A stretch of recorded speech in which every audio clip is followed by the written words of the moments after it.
नमस्कार। ये आकाशवाणी शिमला है। अब आप प्रभा शर्मा से प्रादेशिक समाचार सुनिए।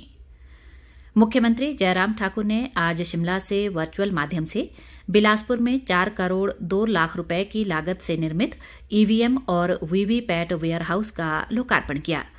इस अवसर पर उन्होंने कहा कि प्रदेश के सभी जिलों में ईवीएम वेयरहाउस स्थापित किए जा रहे हैं ताकि विशिष्ट मापदंडों के साथ ईवीएम और वीवीपैट मशीनों को एक स्थान पर रखा जा सके। मुख्यमंत्री ने कहा कि इससे न केवल मशीनों की पूरी सुरक्षा सुनिश्चित होगी बल्कि चुनाव प्रक्रिया को निष्पक्ष रूप से पूरा करने में भी सुविधा होगी। जयराम ठाकुर ने कहा कि इससे पहले ईवीएम और वीवीपैट मशीनों को राजकीय महाविद्यालयों या स्कूल परिसरों में रखा जाता था, जिससे विद्यार्थियों की पढ़ाई प्रभावित होती थी। मुख्यमंत्री ने कहा कि हिमाचल के गठन के 75 वर्ष पूरे होने के उपलक्ष्य में प्रदेश में 75 कार्यक्रम आयोजित किए जा रहे हैं और इस दौरान प्रदेश में हुई प्रगति को दर्शाने का बेहतर अवसर मिलेगा।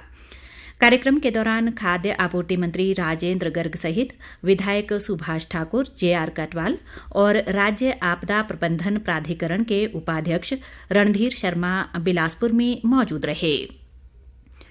राज्य सरकार ने वर्ष 2022-23 के लिए आम व नींबू प्रजाति के फलों के प्रापण के लिए मंडी मध्यस्थता योजना लागू कर दी है।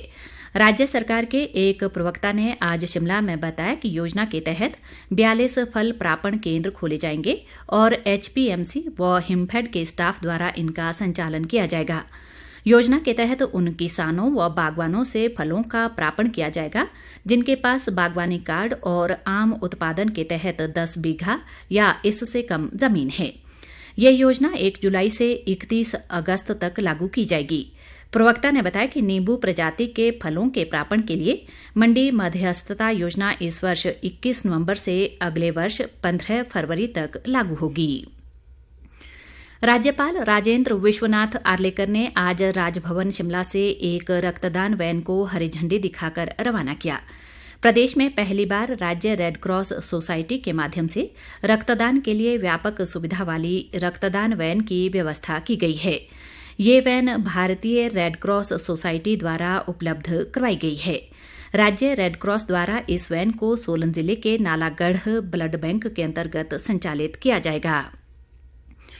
प्रदेश कांग्रेस अध्यक्ष प्रतिभा सिंह ने राज्य में भारी बारिश, बादल फटने व बाढ़ से हो रहे नुकसान पर चिंता जताते हुए राज्य सरकार से आपदा प्रबंधन प्राधिकरण को चुस्त दुरुस्त करने को कहा है।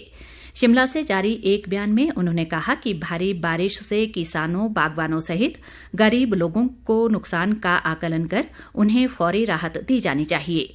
प्रतिभा सिंह ने बरसात के कारण क्षतिग्रस्त सड़कों को युद्ध स्तर पर बहाल करने और बिजली पानी की व्यवस्था सुचारू बनाने की सरकार से मांग की है। किन्नौर जिले में पूह उपमंडल की हंगरंग घाटी के लियो, हांगो व चोलिंग गांव में कल बाढ़ के कारण भारी नुकसान हुआ है। इस घटना में 5 मकानों में मलबा चला गया है और 3 गांवों को जोड़ने वाली सड़क क्षतिग्रस्त हो गई है। हालांकि किसी भी जानी नुकसान का समाचार नहीं है। लियो गांव में बाढ़ से संपर्क मार्ग के अवरुद्ध होने से एक एचआरटीसी बस व 4 छोटी गाड़ियां फंसी हुई हैं और स्थानीय किसानों को मटर की फसल को मंडी तक पहुंचाना मुश्किल हो गया है। पूह उपमंडल के एडीएम एसएस राठौर ने कहा कि बाढ़ से अवरुद्ध संपर्क मार्ग को खोलने के लिए मशीनरी लगा दी है और प्रभावित लोगों को तरपाल व राशन भेज दिया गया है। अखिल भारतीय कांग्रेस कमेटी के प्रवक्ता कुलदीप सिंह राठौर ने केंद्र सरकार पर राजनीतिक प्रतिशोध से कांग्रेस नेताओं पर झूठे मामले बनाकर परेशान करने का आरोप लगाया है। आज शिमला में एक पत्रकार वार्ता को संबोधित करते हुए राठौर ने कहा कि भाजपा देश के ज्वलंत मुद्दों से लोगों का ध्यान हटाने के लिए विपक्ष की आवाज को दबाने का प्रयास कर रही है। कुलदीप राठौर ने कहा कि भाजपा की अलोकतांत्रिक नीतियों व निर्णयों के विरोध में कांग्रेस कल देश भर में ईडी के कार्यालय के समक्ष धरना प्रदर्शन करेगी। उन्होंने देश में आवश्यक वस्तुओं की जीएसटी के दायरे में लाने की कड़ी आलोचना करते हुए कहा कि ये निर्णय पूरी तरह जन विरोधी है। इसी के साथ ये समाचार बुलेटिन समाप्त हुआ। नमस्कार।